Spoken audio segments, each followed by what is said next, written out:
Today, another shocking report about new unemployment claims here in Washington. More than 140,000 people filed new claims for unemployment last week alone. That's down about 16% from the week before, but still at a historic high. And you see those numbers, they're flashing on your screen. If we break it down, King County saw claims decrease slightly from the previous week with just under 40,000 people seeking benefits last week.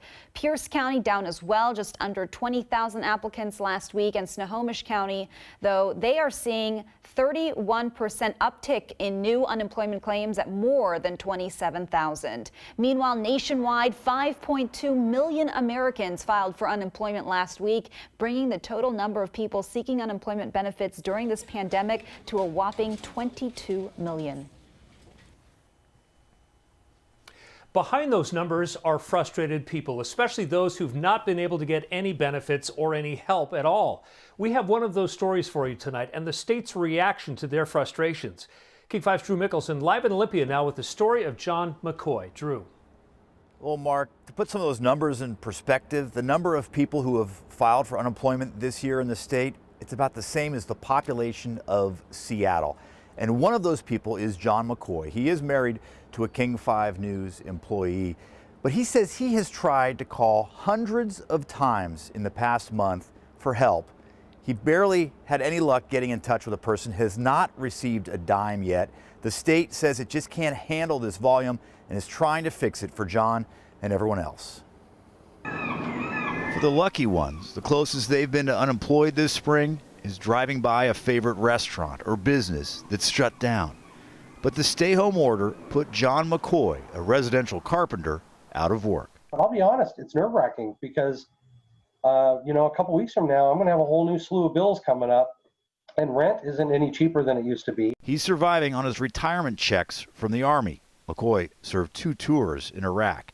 His battle now, getting approved for state unemployment benefits.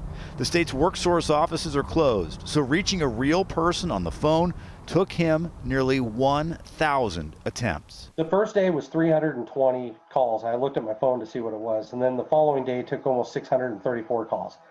I know because I was keeping an eye on it, and I get also that they don't want people doing that, but if you're not picking up the phone, you can't get a hold of him. That was the only way I could finally get through to him. He made a mistake on his initial filing and was told it could be a month or more before that's cleared up and he's approved for benefits. I am very frustrated that the employment agency doesn't seem to be addressing this on their website, on their Twitter. It just is extremely tone deaf. We are digging into the number of people who have not been able to get approved for benefits thus far. The commissioner of the state's Employment Security Department says the state is taking new steps to try and keep up with the record number of calls for help. I have authorized for my agency people to postpone for 2 weeks all non-essential work in order to focus on this effort.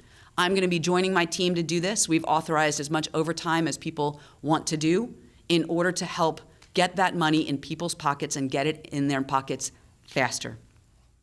Now, here are some more steps the Unemployment Department told us late this afternoon that they're taking. The website, it's getting updated and expanded Saturday to help offer folks the new federal benefits for private contractors and the self-employed.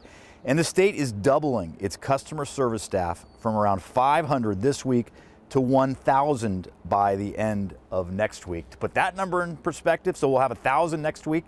Back in January, there were 300 people working on those customer service lines because the state was enjoying record low unemployment.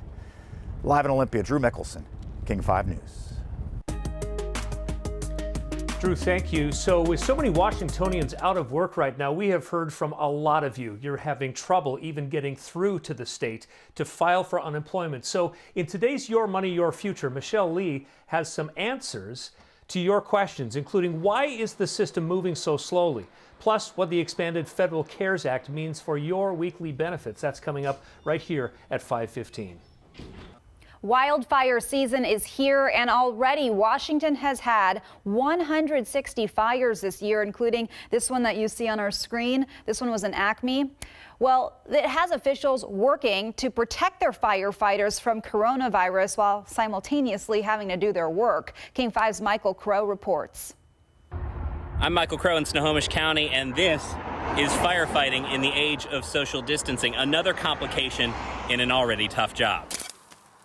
The Department of Natural Resources says they are literally having to rewrite the handbook as they go for fighting fires in this time of coronavirus. Firefighters spend a lot of time close together, eating together, sleeping close together, and of course, fighting fires close together. So they are working on a plan to get those folks PPE when they're in the camps and to socially distance when they're out on the fire line. Every fire season, they have what's called the Camp Crud. It is the flu that comes into these camps, and of course, people being in close proximity to each other and having to be on the fire line and working 16-hour days in tough conditions leads to a challenging environment to keep that kind of crud away. Now we've got something that's even worse. It's something that is spreads much more quickly and can actually take somebody's life, as we've seen. I'll have more for you on that coming up at 6:30. I'm Michael Crow, King 5 News. All right, Michael, thank you. So don't plan to go to Canada anytime soon. Today, Prime Minister Justin Trudeau said it will be a significant amount of time before the border is back open. The current closure to non-essential travel expires this weekend, but it is expected to be extended.